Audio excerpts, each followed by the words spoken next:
ভারত বিরোধী কট্টরপন্থী যারা মৌলবাদী তাদের ইশারায় পুতুলের মতো নাচছে এই ইউনুস।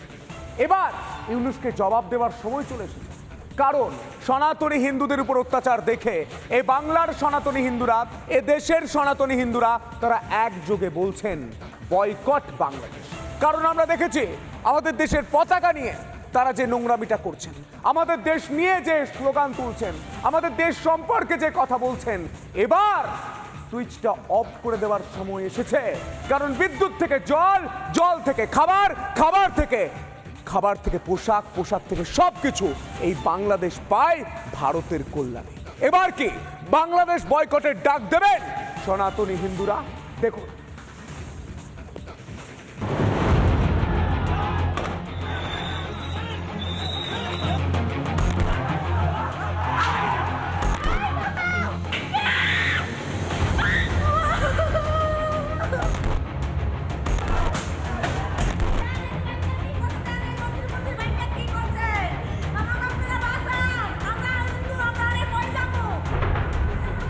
ইউনুসের ক্ষমতা দখলের পর থেকেই স্পষ্ট হয়ে গিয়েছিল কি হতে চলেছে।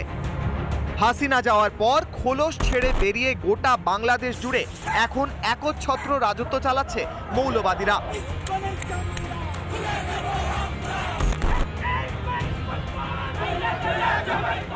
ইউনুসের আশকারা পেয়ে বাংলাদেশে শরিয়া আইন আনাই তাদের এখন প্রধান লক্ষ্য। ইউনুসের বর্বর বাহিনীর এখন দুটো টার্গেট, ভারত ও হিন্দু। একসময় পাকিস্তানের অত্যাচার থেকে ভারতের সাহায্যে স্বাধীনতা পাওয়া বাংলাদেশ এখন ভারতের পতাকারই অবমাননা করছে কট্টরপন্থীরা। বোঝাই যাচ্ছে আরও একটা পাকিস্তান হওয়ার পথে ক্রমশ অগ্রসর হচ্ছে শেখ মুজিবের দেশ। যে ভারত বিরোধী মনোভাব বাংলাদেশের ছত্রে ছত্রে ফুটে উঠেছে, তাতে কয়েকদিন পর বাংলাদেশ সরকারও যে ভারতের ক্ষতি সাধনের চেষ্টা করবে না তার কোনো নিশ্চয়তা নেই।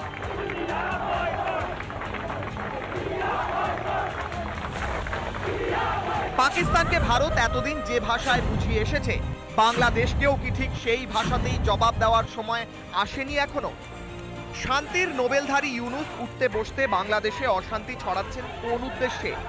ইউনুসের পৃষ্ঠপোষক ডিপ স্টেটের মাথাদের আসল লক্ষ্য ভারতের ক্ষতি সাধন নয় তো?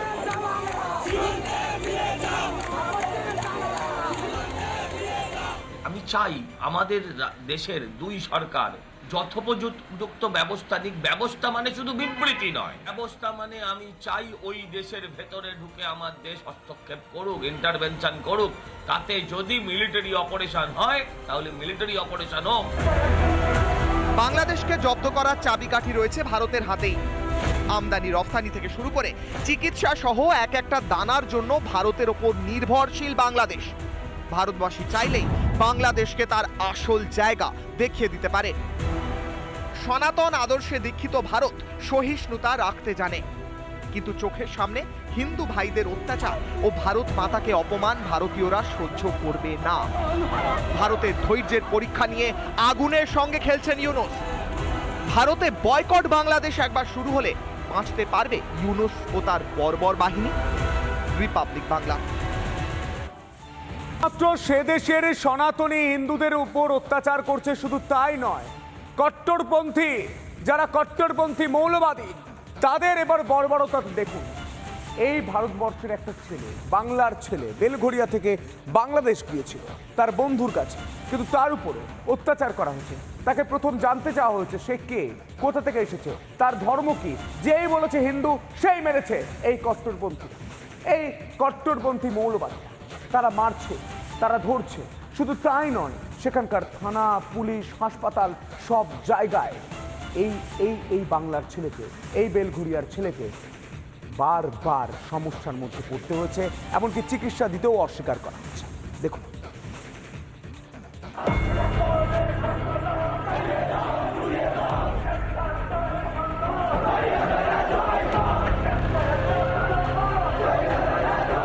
ইউনুসের আশকারায় বাংলাদেশে এভাবেই প্রকাশ্যে হিন্দু নিধনের স্লোগান দিচ্ছে কট্টরপন্থীরা। শুধু মুখে নয়, দিকে দিকে হিন্দুদের উপর হামলা করে তা কাজেও করে দেখাচ্ছে জামাতি মৌলবাদীরা। সনাতনী ওপার বাংলা হোক বা এপার বাংলার, হিন্দু হলেই হলো। বাংলাদেশে ইউনুসের বর্বর বাহিনী ঝাঁপিয়ে পড়ছে হিন্দুদের উপর।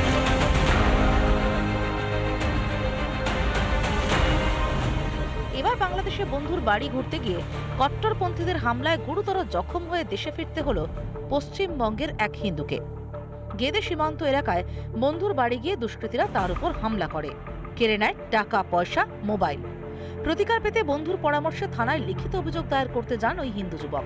সেখানে তাকে এলাকার মৌলবাদীরা বাধা দেয় ও হুমকি দেয়। ইউনুসের বর্বর পুলিশ তাকে সহযোগিতার বদলে হয়রান করে। তার কাছে জানতে চাওয়া হয় কেন তিনি বাংলাদেশে আসতে গেলেন। প্রাণ হাতে নিয়ে ভারতে ফিরে ভয়ঙ্কর সেই অভিজ্ঞতার কথা শোনালেন আক্রান্ত সায়ন ঘোষ। আমি তো দুটোই ছিলাম, ইন্ডিয়ান হিন্দু, তো আমাকে তো বাঁচানো তো দূরের কথা, আরো মানুষ অ্যাড হয়েছিল মারার জন্য। ইউনুস সরকার যে বলে এক্সিস্ট করে আমার তা তো মনে হয় না, কোনো সরকারই যে এক্সিস্ট করে ওই দেশে আমার মনে হয় না। কারণ না স্বাস্থ্য ব্যবস্থা খুব একটা ঠিক আছে, না প্রশাসন তো একদম শেষ। ওরা একটা কথাই বারবার চিল্লাচ্ছিল আর মারছিল যে এ ইন্ডিয়ান, এ হিন্দু। পুলিশের আচরণেই বাংলাদেশ ও ইউনুস প্রশাসনের ভারত বিরোধী মনোভাব স্পষ্ট হচ্ছে। বাংলাদেশে প্রকাশ্যে ভারত বিরোধিতার পরও কেন ছাড় দেওয়া হবে ইউনুস প্রশাসনকে? কেন ইউনুস ও জামাতকে তাদের জায়গাটা দেখিয়ে দেওয়া হবে না? বাংলাদেশের জামাতি ইসলামের মদতে যে সরকার চলছে, তারা যে কতটা সাম্প্রদায়িক বা ভারত বিদ্বেষী এটা তার প্রমাণ পাওয়া যাচ্ছে। আমাদের মাননীয় মুখ্যমন্ত্রী দেশ বিরোধী যারা বাংলাদেশপন্থী ভারত বিদ্বেষী ভোটের লোভে তিনি কোনো মন্তব্য করছেন না, তাদের কোনো পদক্ষেপ নিচ্ছেন না। একদিকে ইসকন ও হিন্দুদের মৌলবাদী আখ্যা দিয়ে নিজ ভূমে পরবাসী করার চক্রান্ত করছে ইউনুস সরকার, অথচ একের পর এক জঙ্গিদের ছেড়ে দেওয়া হচ্ছে জেল থেকে। এমনকি লুৎফুজ্জামান বাবরের মতো আরো বেশ কয়েকজন দাগি জঙ্গিদের মুক্তি দেওয়ার প্রস্তুতি শুরু করেছে ইউনুস প্রশাসন। চোখের সামনে আরো একটা পাকিস্তান হওয়ার পথে বাংলাদেশ। এখনই ইউনুসকে শিক্ষা না দেওয়া হলে আর কবে? এটা বাংলাদেশের মৌলবাদী ভারত বিরোধীদের বুঝিয়ে দেওয়ার সময়। ভারত থেকে কাঁড়ি কাঁড়ি সাহায্য নিয়ে ভারত ও হিন্দু বিরোধী চক্রান্ত করা যাবে না। বয়কট বাংলাদেশের সূচনার এটাই সঠিক সময় নয় কি? রিপাবলিক বাংলা। তাই লক্ষ্য হিন্দু বিরোধী, হিন্দু বিরোধী, হিন্দু বিরোধী। হিন্দুদের মারো, হিন্দুদের আটকাও, হিন্দুদের জেলে পড়ো। তা করেও শান্তি পাচ্ছে না এই ইউনুস, মোহাম্মদ ইউনুস। তিনি ইসকনকে অকথা কুকথা বলছেন। শুধু তাই নয়, 70 জন ভক্তকে আজ আটকে দেওয়া হচ্ছে। আজকে তাদের আসতে দেওয়া হয়নি, তাদের বলছে সন্দেহজনক যাত্রা। কি বলতে চাইছে? হিন্দু সনাতনীদের এত ভয় পাচ্ছেন মোহাম্মদ ইউনুস। আপনি চিন্ময় কৃষ্ণ প্রভুকে জেলের ভেতর ভরে দিয়েছেন, তারপরেও এত ভয়। এ ভয় প্রত্যেকের ভালো লাগছে। দেখুন,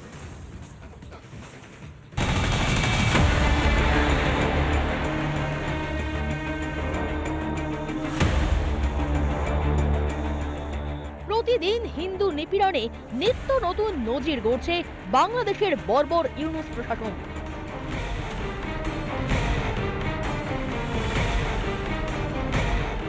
চিন্ময় প্রভুকে গ্রেফতারির দুঃসাহস, একের পর এক ইসকন মন্দিরে হামলা, ইসকন সদস্যদের ব্যাংক অ্যাকাউন্ট ফ্রিজড, হিন্দু আইনজীবীদের ওপর মিথ্যে মামলার মতো ঘটনা ঘটেছে আগেই। এবার সনাতনীদের ধর্মাচরণেও বাধা দেওয়া শুরু করল মৌলবাদী ইউনুস প্রশাসন। সূত্রের খবর, বেনেপুল সীমান্তে 70 জন হিন্দু তীর্থযাত্রীকে ভারতে ঢুকতে বাধা দিয়েছে বাংলাদেশের পুলিশ অভিবাসন দফতর। 70 জন ইসকন ভক্তকে ফেরত পাঠানো হয়েছে, তাদের ফিরিয়ে দিয়েছে বাংলাদেশের ইমিগ্রেশন বিভাগ। তারা শনিবার বেনেপুল সীমান্ত দিয়ে ভারতে আসার উদ্দেশ্যে এসেছিলেন। তাদের গন্তব্য ছিল প্রথমে মায়াপুর, তারপর বৃন্দাবন। শনিবার দিনভর ও রবিবার দুপুর 12টা পর্যন্ত অপেক্ষা করিয়েও তাদের ভারতে আসার অনুমতি দেওয়া হয়নি। 70 জনেরই তীর্থযাত্রাকে সন্দেহজনক মনে হয়েছে ইউনুসের অভিবাসন দফতরের। একদিকে যখন গোটা বিশ্বে চিন্ময় প্রভুর মুক্তির দাবিতে স্লোগান উঠছে, তখনই বাংলাদেশের ইসকন ভক্তদের বাধা দেওয়ার ঘটনায় উদ্বিগ্ন এপারের ইসকন ভক্তরাও। যারা আটকে পড়ে আছে তারা যেন এখানে আসতে পারে। হ্যাঁ, আমি চাচ্ছি যাতে কোনো সরকার এখানে আসার ব্যবস্থা করে দিক তাদেরকে। আমি চাচ্ছি অত্যাচারিত যারা হচ্ছে তাদেরকে এদেশে নিয়ে আসা। বাংলাদেশে যেটা হচ্ছে সেটা একদমই ভালো হচ্ছে না, মানে হিন্দুদের প্রতি যে অন্যায় অবিচারটা হচ্ছে এটা একদমই ভালো হচ্ছে না। সেটা আমাদের এখান থেকে প্রতিবাদ জানানো উচিত সবাইকে। সনাতনী প্রতিষ্ঠান কখনো সন্ত্রাসবাদী হতে পারে না। তো ওরাই বলতে পারবে। আমার কিছু যখন আমাদের কিছু হোপ নেই, সেই জন্য হোপলেস সিচুয়েশনে আমরা দুই হাতে হাত তুলে পুরো বিশ্বতে আমরা এই সংকীর্তন করছি ভগবানের সামনে। ইসকনকে আইনি পথে নিষিদ্ধ ঘোষণা করতে গিয়ে ধাক্কা খেতে হয়েছে মোহাম্মদ ইউনূসকে। তাই কি এবার হিন্দুদের ধর্মাচরণ বন্ধ করার পরিকল্পনা করেছে মোহাম্মদ ইউনূস? বাংলাদেশের নিরাপরাধ ইসকন ভক্তদের বাধা দিয়ে কি ইউনূসের সেই শয়তানি অভিসন্ধির প্রথম ধাপ? শান্তিতে নোবেল পুরস্কার বললেই আমাদের সামনে যে ছবিটা, যার ছবিটা ভাসে, তার নাম মাদার টেরিজা। আর এখন নোবেল শান্তি পুরস্কার বললে যদি তার পাশাপাশি ইউনূসের ছবিটা ভাসে, তাহলে নোবেল প্রাইজে বোধহয় কোনো জায়গায় মূল্য কমে। ৭১ সালে দেশটির জন্মের পরই দুর্যোগে দুঃসময়ে সর্বদা বাংলাদেশের পাশে দাঁড়িয়েছে ভারত। বাণিজ্য থেকে চিকিৎসা, বাংলাদেশের অস্তিত্ব টিকে আছে ভারতের ওপরই। অথচ সেই বাংলাদেশেই আজ ধর্মান্ধ মৌলবাদীরা প্রতিনিয়ত অত্যাচার চালাচ্ছে সনাতনীদের ওপর। মাটি কামড়ে বর্বরতার বিরুদ্ধে হিন্দুদের লড়াই চলছে। সনাতনের ভূমি ভারতবর্ষকেই তাদের পাশে দাঁড়াতে হবে। স্বাধীনতার নামে হিন্দুদের ওপর অত্যাচার চালালে ভাতে মরতে হবে। বাংলাদেশকে বোঝানোর এটাই মোক্ষম সময়। রিপাবলিক বাংলা। নানা ধরনের কন্টেন্ট দেখার জন্য লাইক করুন, শেয়ার করুন আমাদের ফেসবুক পেজ, সাবস্ক্রাইব করুন আমাদের ইউটিউব চ্যানেল। পাশাপাশি অন্যান্য ব্রেকিং নিউজের জন্য অবশ্যই চোখ রাখুন রিপাবলিক বাংলায়।